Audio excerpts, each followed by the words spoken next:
Now, can we please welcome to the Bababa stage the wonderful Jenna Matthews, who's going to tell us about right stuff, wrong sex. Jenna Matthews. Good evening. Okay, I would like to tell you about something beginning with this man. On the 12th of April 1961, he did something very important. Does anyone know who he is? He is Yuri Gagarin.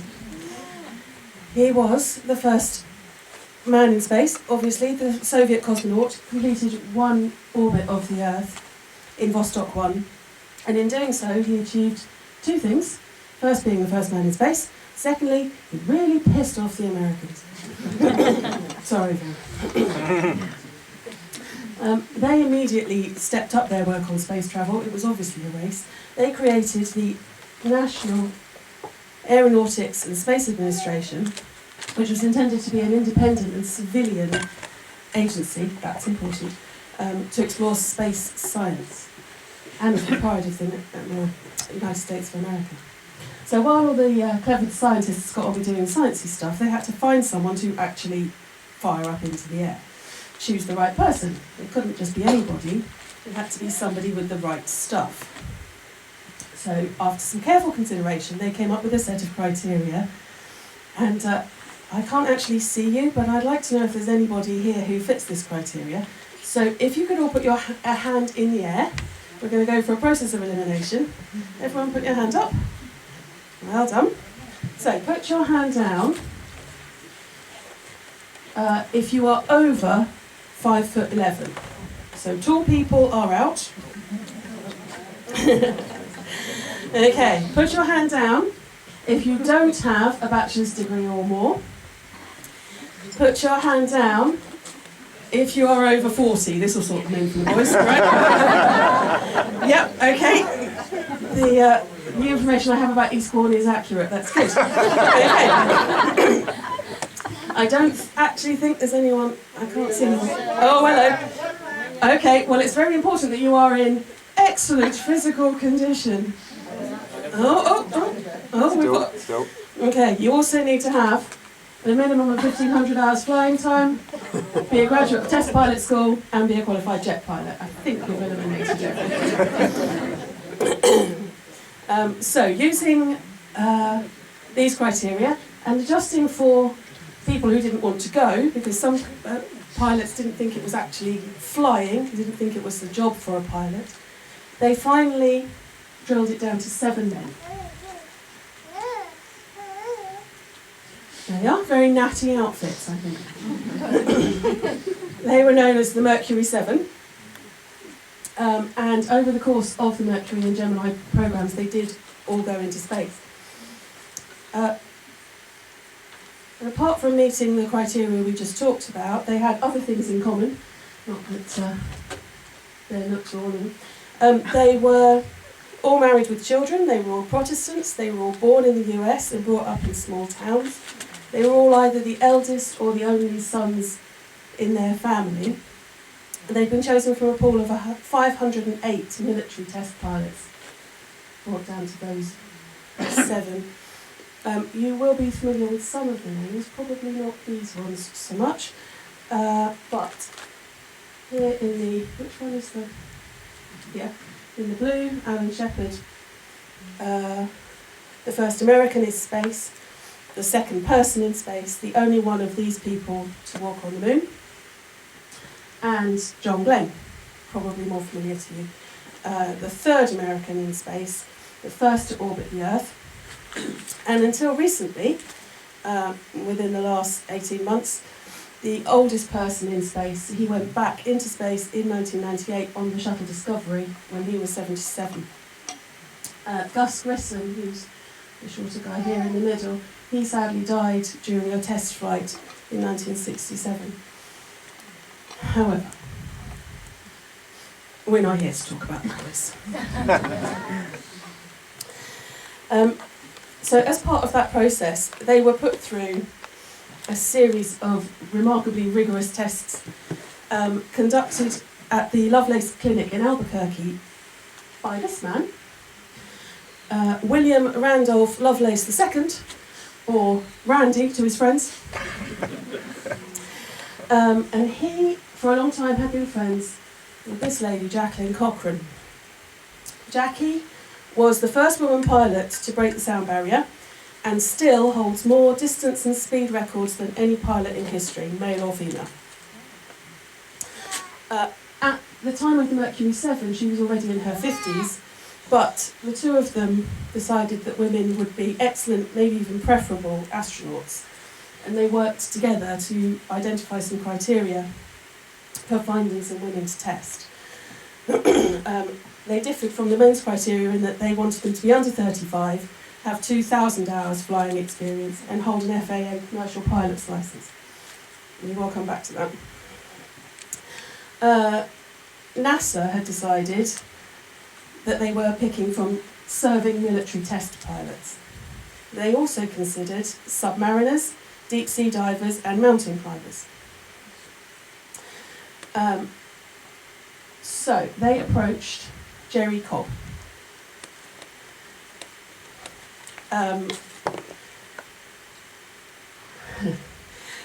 So, like most of the women we're going to talk about, Jerry had her pilot's licence before she had her driver's licence. And she took the pilot's mantra of higher, faster and farther to its logical conclusion and held world records in all three. For the longest non-stop flight, for the light plane speed record, and for the lightweight aircraft altitude record. She took her Aero Commander, which is this plane, to 37 and 10,000 feet, something that it had never been tested for. She used oxygen bottles to breathe in the unpressurised cabin. When she got back down, she found that although she'd been able to read the dials, they hadn't recorded. She had no proof. She had to go and do it again. What they considered the most likely possibility would be that she would pass out and not be able to pilot herself back down, or that the engine would stall and not be able to be restarted. So it was a fairly suicidal mission. She didn't do it in this dress, but she did have high heels tucked in the cockpit for when she came out for the waiting media, assuming she didn't die in the process. So in 1961, NASA appointed Jerry Cobb as a consultant to the space programme, and she was put through all the same physical and psychological tests as the Mercury 7 pilots, administered by Randy Lovelace. She ranked in the top 2% of all candidates, and Lovelace co-opted her to find the other First Lady Astronaut Trainees. So between them, they identified and tested 24 women pilots and found 13 who passed the initial round. And they were mostly found through their participation in aeronautical events. There was something called, not patronisingly at all, the Powder Puff Derby, which was a transcontinental air race for women pilots. And there was also a club called the 99s, which was an organisation started by Amelia Earhart for female pilots. And they were put through the same tests as the men. Some of them didn't realise that it was an astronaut programme. They thought they were doing research into pressures on the body under extreme conditions. One of them actively didn't want to go into space. But these are some of the tests.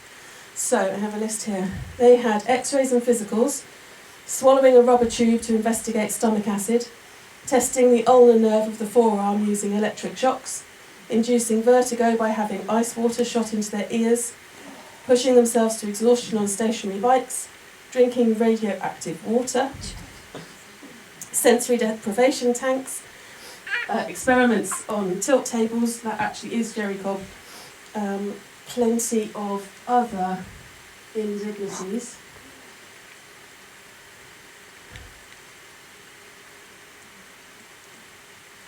And there they are.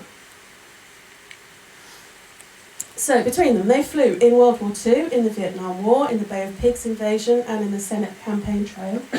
They became pilot instructors and examiners, engineering test pilots, members of the Civil Air Patrol, and Women's Air Force Service pilots. Jean was a teacher for the United States Air Force Reserves. Jerry Sloan helped to develop terrain-following radar and smart bombs. Jerry Sloan is down here. At the time of the tests, Jamie Hart was 41 and she had 8 children. Janet and Marion, as you can probably tell, are twins, and they both participated. Sadly, Marion died in 1974 and Janet retired from flying, but everyone else continued flying into their 70s and 80s. And on the board here, Janora is the only person who's still alive. She's 85. But everyone lived into their 80s and 90s except Marion. If you can count, you will notice there are only 12 women on the screen here, and that is because we have one special one to talk about. And when I first wrote this talk, which was before COVID, no one had heard of her. You may have come across her in the media since, but we shall see. Mary Wallace Funk was born in 1939. She was the youngest person to take part in the experiment. She was 22. She had her first flying lesson at 9 years old and got her licence at 19. And unlike everyone else who'd been scouted from event lists, she actually approached them and said, pick me, which she went on to do many, many times. One of the tests that I mentioned was involved being put in a sensory deprivation tank, and they were told to just stay in there until they couldn't bear it anymore. In a lot of cases that induced hallucinations. Wally was in there for 10 hours and 35 minutes, which was a record, and didn't seem to have any ill effects. So, the question is, why don't we know all of these women already? Why don't we know their names like we know John Glenn? And you know the answer to that, it's because it was cancelled. So despite being originally appointed by NASA, Jerry Cobb was hauled up in front of a congressional hearing and asked to testify as to why she thought this was a good idea. Putting the opposing case were people including John Glenn, who stated that men go off and fight the wars and fly the airplanes. The fact that women are not in this field is a fact of our social order. That told us. NASA had actually, intentionally or not, built it into their criteria because they set out to find people who they said were military test pilots. Excuse me. And that was quite a cunning plan because at the time women were not part of the military, and so they were excluded by default. However, Randy Lovelace still believed in this. He continued to test these women as far as he possibly could without the backing of NASA to find out all the tests that he put the men through and to keep going. He hit a roadblock when they got to stage 3. Those tests had been done at a naval airbase, and without NASA's say-so, the Navy said he couldn't keep going. But you can't keep some people down. Everyone else went back to their jobs and their families, but Wally would not give up. She found out as much as she could about the tests given to the men, and she put herself through them privately, sometimes travelling to other countries, particularly to Russia, to find their cosmonaut tests once the Cold War was over. Once NASA started accepting women in the late 70s, she applied 3 separate times. And in 2012, when Virgin Galactic first offered flights on its commercial flights, which obviously didn't exist at the time, she was at the front of the queue. During all of this, she continued her aviation career, becoming the first woman to hold several posts at the Federal Aviation Administration. She was the first female air safety investigator in the US. So NASA finally caught up with the Russians in 1983. In 1963, they had put Valentina Tereshkova into orbit, but it took them nearly 20 years to do it again before they put their second female cosmonaut into space, which is a few months before the US sent Sally Ride in 1983. She was a member of the Challenger crew. According to the most recent stats I could find, 574 people have been into space. 75 of them were women. 50 of them were from the US. In the UK, we've only sent one woman. Anyone know? Helen Sharman, that is. She went to the Mir Space Station in 1991. However, because it was not a European Space Agency mission, she's not counted as official, and our first official British astronaut was Tim Peake. Official. And that brings us back to Wally. So when I first stumbled across her about 3 or 4 years ago, I thought she was a nutcase. I thought she was a fantasist. She was 80 at that point, and she still, when interviewed, said, "I'm going to go one day. You watch, I'm going to go." At 80. And everyone went, "Of course you are, love." Shows what we know. Jeff Bezos is a man who many people have an opinion on. I have an opinion on. He has many faults. He also knows a good news story. And when he decided to take the first flight up, it was obvious that he was going to take her with him. And we get to see... We had this problem before, didn't we? It was just playing. Was it? Yeah. Okay. Oh, come on.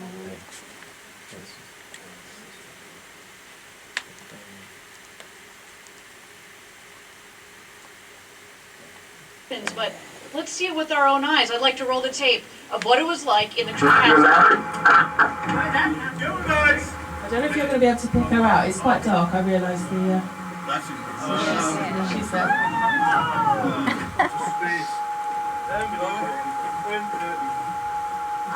Is it everything you got it with me? Here, look. Oliver. Move your head just a little. That's great! Can you move your head a little while in front? Oh, yeah. I love it. Oh, wow. Look at the blackness of space. Here, catch. Oh, yeah. Take them all. Ready? Woohoo! Here it comes. You just have to wait for it. Who wants a Skittle? Oh, yeah. Sure one. Alright, see if you can catch this in your mouth.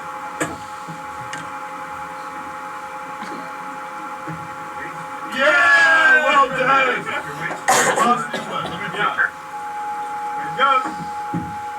Oh, so that's a bit faster. Here, try again. Can't get it out. Oh, wow. No, Awesome. keep going. It's so good. Oh, wow. Oh my god. Woo! This is incredible. Enjoy Oh, that. I love it. Oh, wow.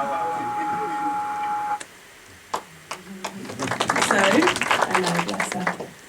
Oh. Wally Funk became, at the time, the oldest person to go into space on the 20th of July 2021 as part of the Blue Origin space flight. She was 82. And if she's not a demonstration of why you should never give up hope, I don't know what is. Thank you.